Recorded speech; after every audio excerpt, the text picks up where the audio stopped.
Hello, everyone, and happy Easter for those of you who celebrate. I have mixed thoughts on that. And sorry, the lighting here is a little weird. I didn't realize that until I started this video. It's so funny, the different times of day, the different lighting. I'm on my couch today because I've been just kind of sitting here puttering with different AI tools, things like that, playing around. I'm so thrilled because for the first time, I have one of my automations that has been working perfectly. I'm using Claude Cowork basically to start sorting my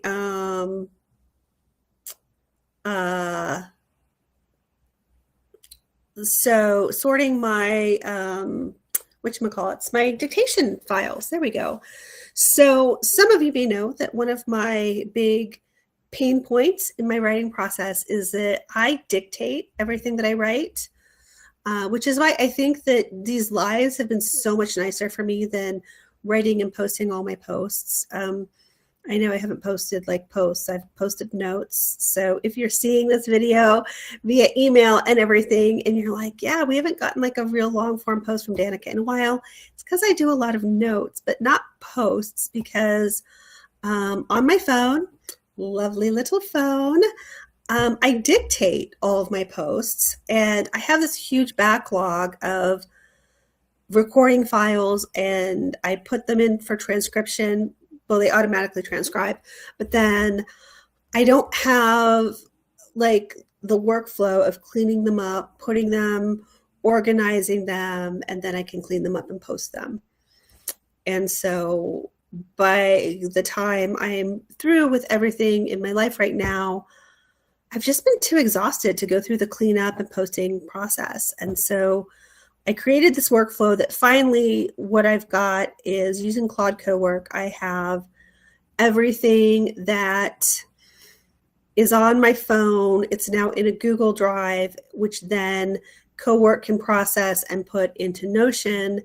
And I've got a whole Notion table organizing like fiction, nonfiction, Substack, and like what stage of processing they're in. So the workflow has been created, but the backlog of how many files, I am not kidding when I say at some point people are going to get this rush of content from me, books that are finished and published and things on Substack and all of that, that people are going to be like, whoa, AI did this all. Technically, yeah, it did, because it finally processed and organized it for me in a way that I could do something with it. But this is literally me every week going to and from the chiropractor an hour each way, dictating stuff, or walking around my house dictating, or going for a walk dictating. And I just hadn't had that system to organize and put it into a workflow. And now it is. And so all that to say, it's all coming. Like this great tsunami of Danica productivity is finally, I'm able to do something with it, which is super cool. I still don't have the next steps done, but I wanted to get these first few steps in progress. And also, fun story, I've been wondering how people run out of credits on Claude, because I'm like, yeah, I've got this subscription, it's fine. No, I have so many files for this thing to process, I've run out of credits. And so that's also been a little interesting little backlog. I did buy some more, we'll see what happens, but yeah, it's a pretty interesting thing, and just feeling very relieved and happy that now I have all of my stuff into this workflow, that now I can look at this table in Notion and I can see, oh, here are all these things that I dictated and what to do with it and all that. Because some of these books that I've started and not finished, or maybe are in rough form or in just pieces, it is because all of these files are just stuck in, hi, I need to be processed. So yay, I'm making progress. That was really much longer than I planned, because today's tea Again, I'm using one of my handy little tea mugs. Um, I thought about what I wanted to do, and this is also why I'm doing it earlier in the day today, because this is definitely a tea with caffeine. Um, as I'm draining it, I don't know why I keep doing this. It isn't. There isn't much I can show you. It is a green tea from Lupicia. I think I've mentioned my love for the Lupicia teas in the past, but this one is my very favorite tea of all time. It is amazing. It's called Muscat. And so it is from the Muscat grape. And so it has a very nice grapey flavor of this Muscat grape that is almost like a wine tea, because it's got that really nice, delicate flavor mixed in with the tea leaves, and it is delicious. And I chose it today, particularly because it is Easter. And ordinarily, like it's a day of celebration for a lot of people. And, people doing communion, things like that. And because of this diet I'm on, I can't have wine at all. And yes, one of the commenters was asking if it's the same grape for the kind of wine. Yes, it is. So it is and it makes a very sweet, delicious wine. Again, like if you look up Muscat grape, it is this beautiful, sweet grape wine. It's also one of my favorite wines. So I really love this. And so it's kind of nice to give myself a treat that I can have, since I can't have real wine, and also that I'm not really celebrating Easter anymore. It's more, I'm just not sure what to do with Easter. More and more the way I am stepping away from the church because of my frustrations and feelings that the church is just not resembling Jesus at all. And I find that really frustrating because obviously I really love Jesus. I always have. And so this book that I'm reading, let me see if I can show you. It's called Mary Magdalene Revealed by Megan Watterson. I started it. I've been following Megan for a while. I've read a bunch of her other things. And I've been listening to this on audio. Actually, yesterday I was down with a really bad migraine. So I was sitting in my dark bedroom with a heating pad, and I had this on audio and was listening to the audiobook version. And I like audiobooks for that reason. But I get frustrated, particularly nonfiction, with audiobooks because, like, she would be referencing different things in the book. And I'm like, okay, cool. Wait, let me pause it and write that down. Whereas having the physical book, I can just look up, oh yeah, she's got this really great, if you look at the resources and things, she's got a whole reading list and everything. And so I'm going to be checking out all those books because that's the kind of book nerd that I am. And so this is for all of you authors who are like, is it worth it doing my books in many formats? It absolutely is, because like I said, I do listen to audiobooks during certain times. But if I'm going to really dig deep into something, or, like she'll say something, I'm like, oh, that's really cool. So I want to rewind and listen to it again, which is annoying with an audiobook, but with a regular book, you can do it more easily. So that's why I often buy books in multiple formats. Yay, more money for authors. And yes, I love this comment about Dawn's commenting, Mary was the first witness to the resurrection. Jesus transcends religion, hope for all humanity. He never castigated regular people, just the religious elites. Absolutely. And that is why I am doing more work in just following Jesus and Mary Magdalene. And that was the point that I was going to make today, actually, for this being Easter, is that Mary Magdalene was the first witness, and she was the first person he came to. And so it's so important to recognize the power and importance of women in faith, in the world. And this is why I share so many things about the patriarchy and things like that, is that we are at a time when it's time for women to rise up. And this isn't in a way of taking the patriarchy and just putting women on top. It really is this change of leadership where I read this thing, I don't know, a couple of weeks ago where, the patriarchy is like this top-down approach, and the matriarchy is basically a circle. And we're all in a circle, and the most vulnerable are at the center of the circle. And that is really where we're moving to, and where I moved to, and where I am as a person and in my faith, is that I just had a conversation this morning with somebody about this, where you look at the church, and I was talking about how I want to go to Italy at some point. And so this person was saying that the problem that she had with Italy is that you see all these churches and you see all the wealth in the churches, and yet the poverty. And we see this in America too, don't we, with all of the mega churches and things like that. And yet there are so many homeless people on the streets. Well, Jesus was the person who was caring for the homeless and was speaking out against the religious elites and angry at the temple and the money changers in the temple, because all of the religious elites were about increasing the wealth and the power for themselves, but not helping the most vulnerable. And Jesus was the one stepping in, helping the most vulnerable.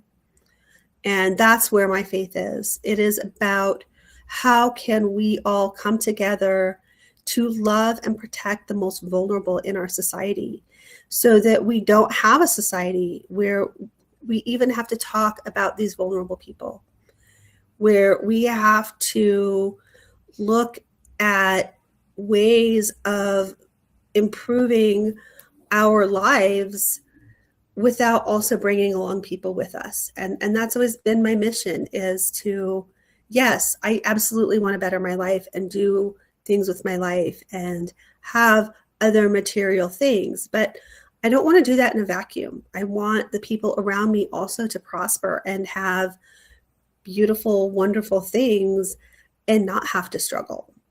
And that's really important to me as a person and in my faith. And so that's why I have been a little quiet about it, but I started doing this a while back, where I just did this deep dive into Mary Magdalene.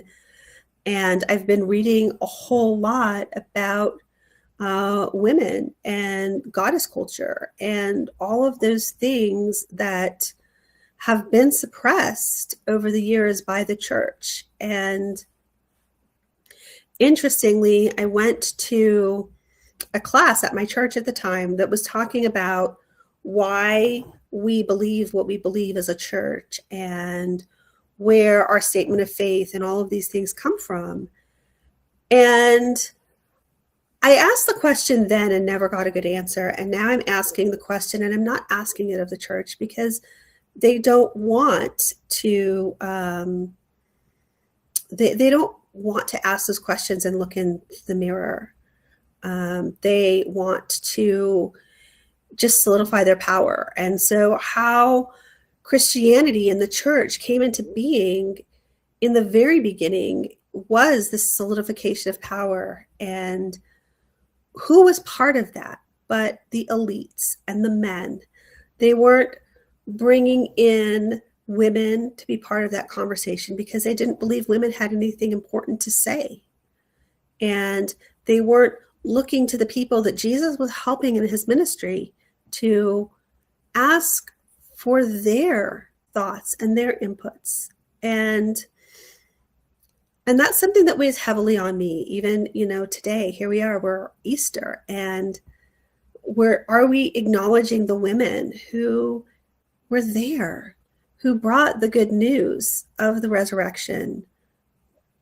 Like, yeah, we say that she's part of the story, but it's all done in the structure of men patting themselves on the back. And still, there are churches that don't allow women to preach, or they're still putting the men above the women.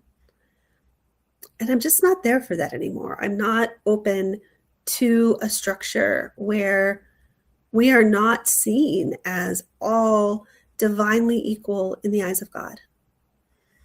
And so that's what I'm sitting with today. And like I said, I think it's fun that I chose this tea that is, a wine grape variety kind of tea that, is still symbolic of that wine and the sharing of the wine in the special day. And I see, Dawn, you have to leave. Your disabled wife needs help. So take care of yourself, take care of your wife, send her some love.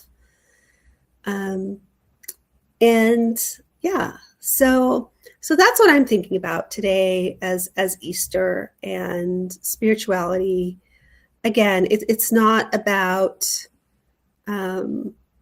anything other than really coming to terms with where I'm at and what I believe and who I believe in. And part of what I was thinking about, in terms of my spiritual journey that I wanted to share today is I've always been a spiritual person. I remember when I was a very little girl, I always loved Jesus. I always knew that Jesus was really special, which is weird because I did not grow up in a religious household. I don't have any religious background, and some of the things I've been told about my family background is really interesting.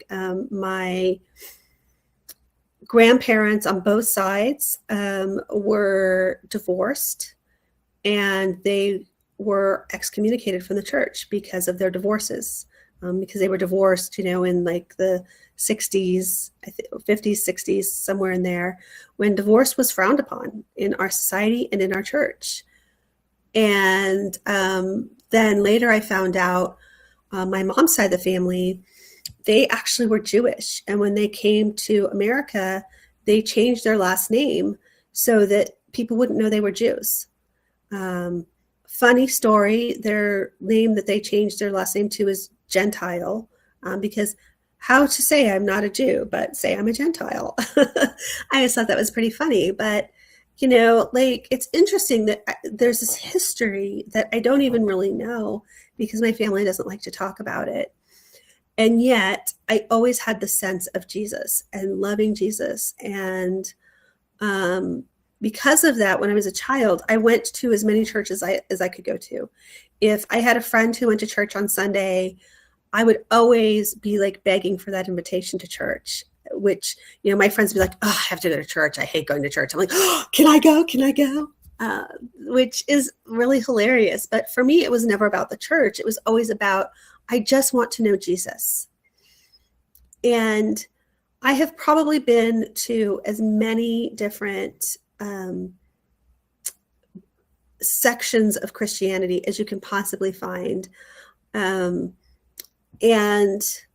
while I appreciate that they all talk about the Bible and they talk about Jesus, and they all have that in common, they all seem to have this belief that their way is the only way. Their way is the only way to God. And I don't believe in that. For a while, I did. I thought, oh, yes, I found the church. They're the right way. No, I don't, because the truth is that God is accessible to all of us. And maybe some of you are like, oh my gosh, I can't believe she's talking about Jesus. Well, sorry, I am.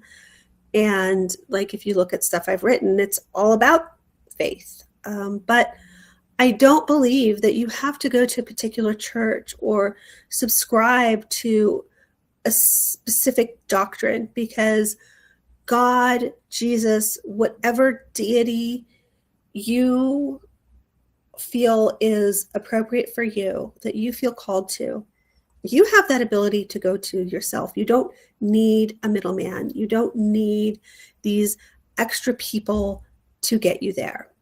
I was recently sharing on the notes about some cult stuff because, again, I find cults very fascinating. Hi, Christian Church. But I digress. But the point is that, even these cults, they're like, this is the leader. I am the one who will get you to the connection with the divine. No, we don't need that intermediary. We don't need that other person. We can just connect with the divine right here, right now, as we are, who we are. And, I went through my whole childhood chasing and looking for that perfect church. And then as a young adult, when I found an evangelical church where I thought that was home and I thought that was where I belonged. But the thing is I never did belong because I could never be the person they wanted me to be. I was always trying to change myself and do all of the things to be this perfect Christian woman and this perfect Christian wife and this perfect Christian mother and do all of the things because that's what's going to get me into heaven and that's what's going to make my family happy and that's what's going to make me happy. And it's a lie. And I think about, here I am, Easter Sunday. If I was still married and doing the family thing, right now I would be in the kitchen cooking and struggling to get all of the meals, the food ready to do the family meal, whether that was we were hosting this year or we were going to someone else's house because they were hosting this year. And I would be stressing out about getting the food ready and the house clean and everybody cleaned up and ready to go. And I didn't have any connection to the resurrection of Christ because I was too busy doing all of the work to show up in that perfect way. And I was miserable. And as much as I thought I loved Easter and I thought I loved doing the things, I was making myself miserable because I was going through the motions of making that perfect day.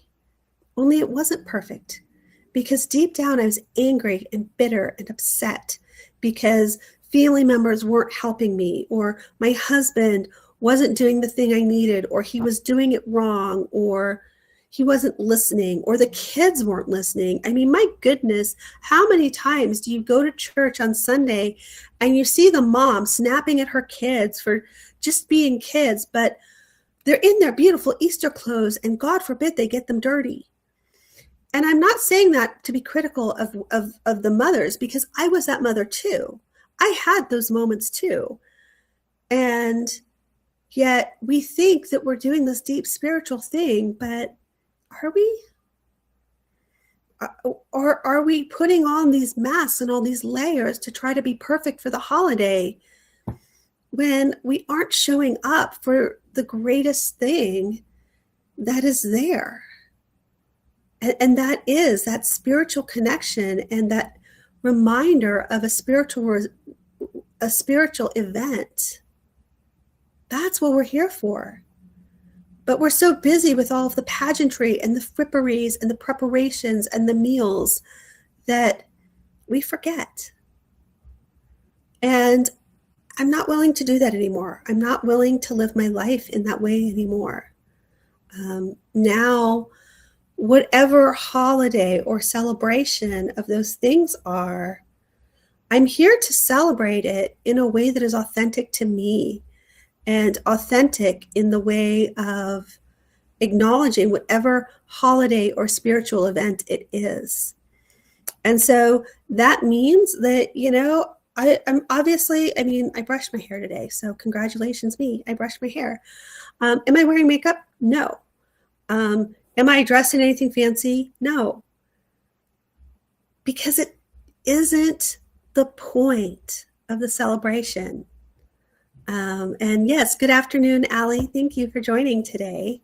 I was just talking about how, we're moving out of like, what are we looking for in how we're celebrating a particular holiday? And even now, as I look at celebrating various phases of nature, and you all know I do like the full moon, and how many times do I tell you, hey, I'm showing up for this full moon thing, and I'm showing up imperfectly.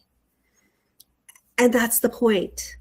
It isn't about showing up perfectly and having all of the right things done. When I started doing these Sunday teas, my intention was to like show you this beautiful tea and how I make it a really nice ritual. And I mean, look, I've got my tea mug and I have to like move around to show it because I don't have a great setup for showing off a beautiful tea setup.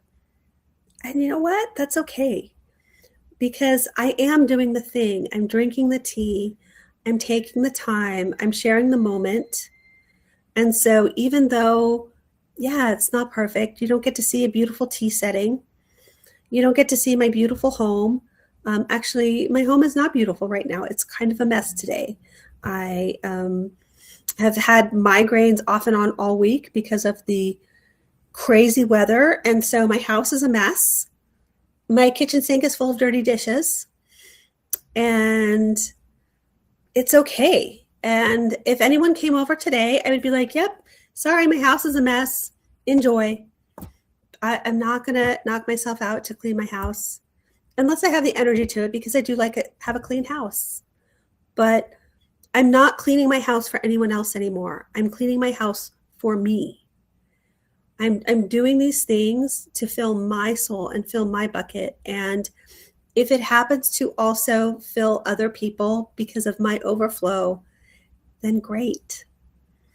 And yeah, like it is about just to show up. And I love what Allie says in the comments. Yes, the showing up is the point. No matter how, just show up. And that is what I want for everyone, and why I am sharing, and why I choose to share imperfectly and not always in the way I want to, but because we have to get ourselves out of this mindset of we have to do things a certain way or it's not good enough. It is good enough, even if it's in an old ratty t-shirt. The one thing I do appreciate about the old church that I used to go to is that they were very big in ministering to the homeless. And we had a really active homeless ministry every Sunday after church. You know, the homeless people would come in and we had like a big kitchen and we would feed them, and it was great. And I really loved that. And so like that was always something that was just drilled into us. You know, you would have the people who showed up perfectly, but then you'd see the people in the torn clothes, and it was like, be as kind and welcoming to those people as well, because you just never know. And they probably are one of the homeless people that's coming for dinner later, and is like, we want them to feel welcome and loved. And I did appreciate that about that church. I did. There were other things in their theology that I didn't like, so that's why I don't go there. But yeah, and I love, Allie says, yes, I start asking myself, is this a habit for me or something I was conditioned to do? It's a process. Exactly. Like, is this just a habit? Is it something that was conditioned to me? And to take that comment even further is this in alignment with who I am and what I value? Like, even today, I was still a little bit like, well, it's Easter and I want to have a special meal because I always have a special meal at Easter. And literally everything on my typical Easter menu, I can't eat right now because of this health journey that I'm on. And so I sat down with ChatGPT and I said, you know what, Chat, I still really do want a special meal. But I know none of the things on my menu are things I can have. So what could I have instead? And so we did come up with a menu. I've got some chicken thighs, I've got some green beans and some carrots. And so I love green bean casserole. I know some people, it's a love it or hate it thing, but I know it's very traditional for a lot of holidays, always traditional for us for Easter and Christmas and every other holiday. If I could make green bean casserole, I would make it. And I kind of am sad that I can't have green bean casserole today. And so we came up with a recipe for green beans. It is not green bean casserole. It is not even faux green bean casserole, but it's something, and I can at least have green beans. But again, like asking yourself, is it something I really love? And that is a menu item I really love. And there are other things that I would put on the menu because I know other people liked it and other people expected it. I don't make those things anymore. Sorry. Just if you want it, you can make it, but I'm not going to. And that's what I'm trying to do with every aspect of my life. And even in terms of my faith and what do I value? Why do I value it? And really considering, am I doing this because I want to do it, because I desire to do it? Is it because I think I have to do it? Is it because I've been told I have to do it? Is it because society expects it of me? Um, it's so important to ask yourself, not just what, like, what is that motivation behind why you're doing it? And as an author, one of the things that I have done from day one writing my books, it's called Goal, Motivation, and Conflict, GMC, by Deborah Dixon. If you haven't read the book and you're an author, highly recommend it. It's a little hard to find these days, but so good. But anyway, it's what does the character want? Why do they want it? And what's standing in the way of them getting it? And I kind of am living this GMC life for myself of what do I want out of life and why do I want it? And what's standing in that way? And so many times these little habits of things that we think we have to do, that's what's standing in our way. Running ourselves to the ground to show up for someone or something that isn't in alignment with who we are. Well, the more you do that, the more you're not going to get that thing you want out of life. And is that thing that you want out of life actually what you want, or what you've been told to want, or what you've been conditioned to want? And, I love this comment, I'm coming out of a 3-year extremely controlling relationship, and I'm enjoying the process of learning what I value and what I don't. So first of all, I want to say congratulations. I'm really proud of you for doing that, because it's hard. It's super hard. And so I just want to acknowledge you and that bravery in moving forward of what you value and what's important to you. And then I love this, getting out of my own way has been a process as well. Yes, it is, because that is sometimes what's standing in our way is we think we have to do a thing and we don't. And so when you're feeling obligated to do something, take that moment to just ask yourself, okay, is this what I really want? Why? Why do I want it? Why am I doing this? For me, I was just telling you about my sink full of dirty dishes. I know that I'm mentally healthier and I feel better about myself when my house is clean. I do better in a clean environment. And so for me, caring about the dirty dishes in my sink isn't just about, I'm eventually going to need those dishes clean so I can cook dinner tonight. But also thinking about, I know that I'm going to be happier and calmer if I don't have dirty dishes. I also know, because I timed this, that it will probably take me less than 15 minutes to clean my kitchen. So can I take the 15 minutes, clean my kitchen, and feel better? And the answer is yes. And so some of you I know are probably off getting ready to do Easter things with your family, or maybe you're at an Easter thing and you'll watch this later. I really hope that today you will take the time to recognize what's important to you. Why is it important to you? Is it really that critical that you have your hair all fancy and done up? And maybe it is. And if that's important to you, it makes you feel better, please do that. But do it for you, not because someone else is expecting you to do it. Really think about, okay, what is my value? What is critical to me? And fill your cup, because the pattern that I'm breaking in my life, and it is a genetic pattern, it's generational, and frankly, it's a pattern that many of us women have as women, that we fill everybody else, and we're often filling them out of this place of emptiness, and we are so empty that we have nothing, and there's nothing left for us, and no one else is coming around to fill us in return. And we have to stop that. We have to stop going and filling everybody else's cup.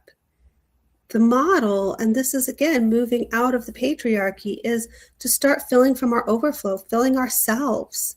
And once we have that overflow, then the overflow can naturally go into the cups of everyone else around us.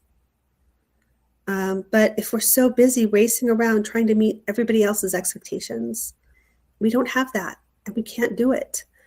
And so that's where I'm at right now. And that for me is that spiritual journey of, I am going back to where I was as this child who just loved Jesus and just loved God. And I saw it in everyone and everything. And, back then I didn't care what church I went to because I just wanted to know about God. I just wanted to know about Jesus.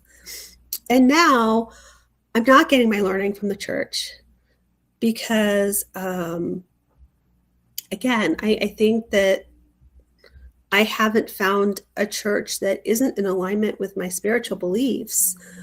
And I also don't believe that there is that only one path. I think there are many paths. And part of that is finding where we're aligned and understanding that the spiritual inside of us, that's our connection to God. That's our connection to the divine. However you picture and believe in the divine, that spark inside of you is how we get there. And when we fill our cup, when we do those things out of love for ourselves, we're saying, God, I love you because you created me. And by loving myself, I'm loving you. And when I have all of that love and I've filled myself, then that can fill everybody else. And that's how we do it. That's how we make this world a better place, because we're not running on empty anymore. You can't make a difference. You can't help anybody else if you're running on empty. And so today, on this beautiful Sunday, that some of you are celebrating as Easter and some of you aren't, and either way, it's perfectly okay. I want you to go out today and just do something nice for yourself. I don't care what it is, but do something that's going to fill your own cup. Maybe it's like me, and since I can't have my wine, I'm having this delicious muscat tea.